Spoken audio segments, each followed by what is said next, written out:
guys. So welcome to week 2. I hope you're all doing well. You might hear my son crying in the background. He's a little sick today, but he's okay.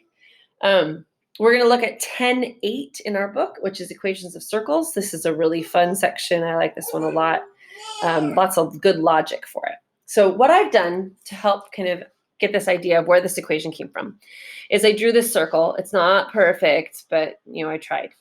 And we're going to find the radius of this circle if we only know where the center is and where this point is.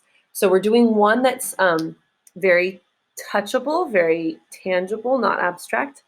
And then we're going to try to do one where that baby part of your brain, that new part of abstract reasoning, is going to come in and see if we can come up with a general formula.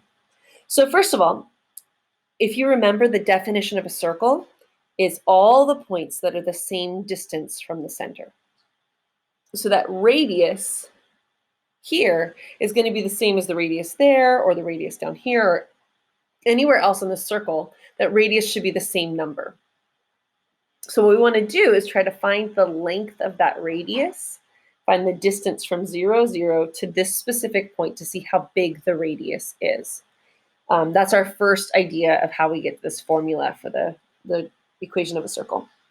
So if you notice, this radius right here goes from 0, 0. It's a diagonal line. And because it's diagonal, we can't just count how big it is. If it's horizontal or if it's vertical, we can easily count it. But if it's diagonal, we can't. But we can create a right triangle where that's the hypotenuse. And the Pythagorean theorem is going to come into play again. Or the distance formula, which are the same thing. If you remember, we did the distance formula a while ago, and I made you sing a song. Do you remember the song? You do?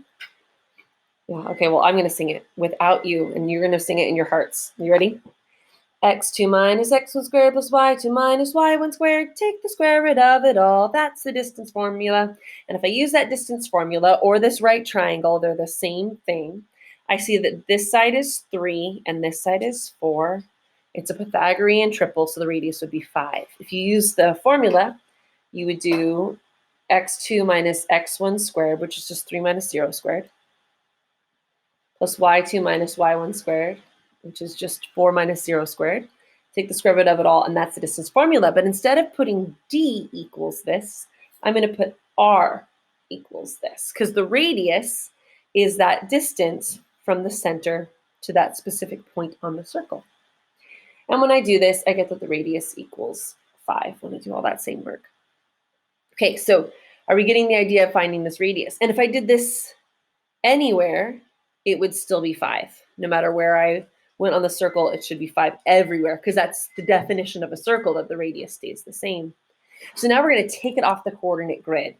And instead of getting to know what our points are, we're going to draw another circle.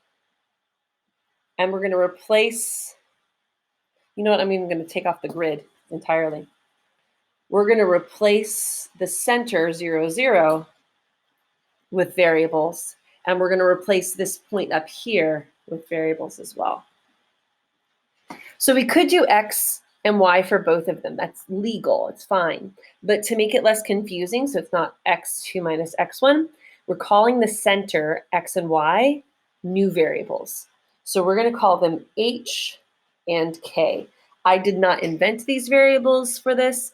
It is what every single mathematician uses for the center of a circle, and we don't know it. H and k are the standard choice. And then we're going to say that this is the radius. And we're going to use the distance formula to describe that radius between the center and any point on the circle, because x and y could be anywhere on this circle.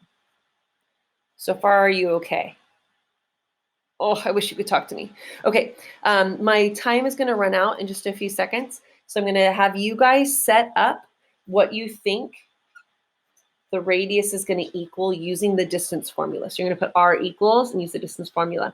Then you're going to check the next video to see if you did it correctly. Okay, good luck, guys. Try it out. It's okay if you mess up. I want to see your mistakes, or not really see them. I want to see them, but I can't. Don't be afraid to make mistakes. Okay, talk to you soon.